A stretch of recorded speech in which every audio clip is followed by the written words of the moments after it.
This a freestyle. Shout out to empty loading. I Hasta PV. I honeymoon. Wezhira. Zini mkomana no pizza. Ndara mnopisa pa YouTube. Ndara say something. Say something. Amanje apa nisisina mabo. Iripo. Alright, hapo. Mungu share.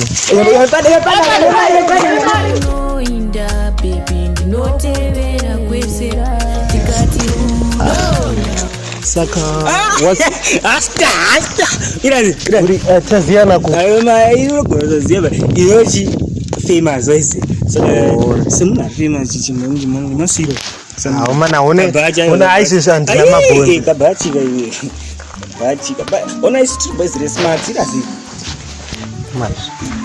Okumana. Alright, hapo hapa na. Thank you for being a subscriber. Hapo. Saka chini. Saka unapapa nongeda chimandu ga chini rero.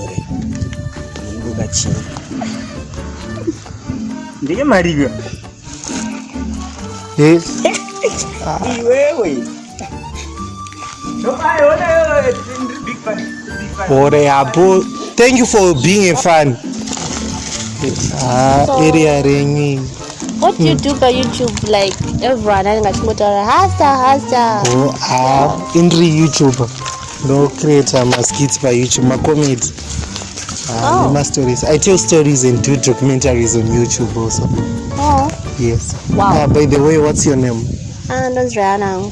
Rihanna. Yeah, Rihanna. Very nice name. Thank you. Sound like a celeb. When a celeb woman's Rihanna, yeah. Very obvious. Okay. Yeah. Saka yori celeb. No, not this. Ore. Kwenini wakanzi describe ungafunga ndiri celeb. Kinda like, you know, yeah. Ndikuzikana areas. Iwo nekuiria kwenyu ndo zvanongoite. No, kutotanga tozvona pauri like the celeb, the YouTuber. Saka papa DMP.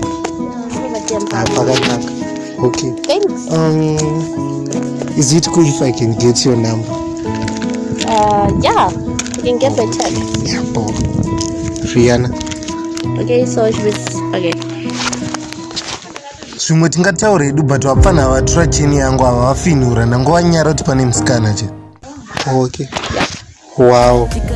Thank you so much. Yeah, Saka. don't mention it. Okay. Are you on Instagram? Yeah. Okay, po. Yeah, share kanaka.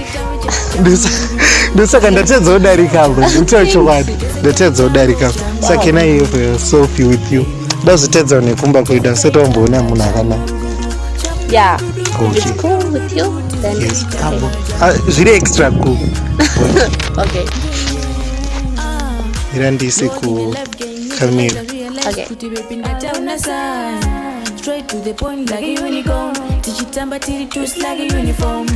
Baby newe andikwati. Mandoro kwati.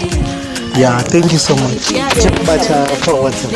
Okay. Yeah, kuwa na uziko wanogara. Ndinachokuziva. Yeah. Yabo. Okay.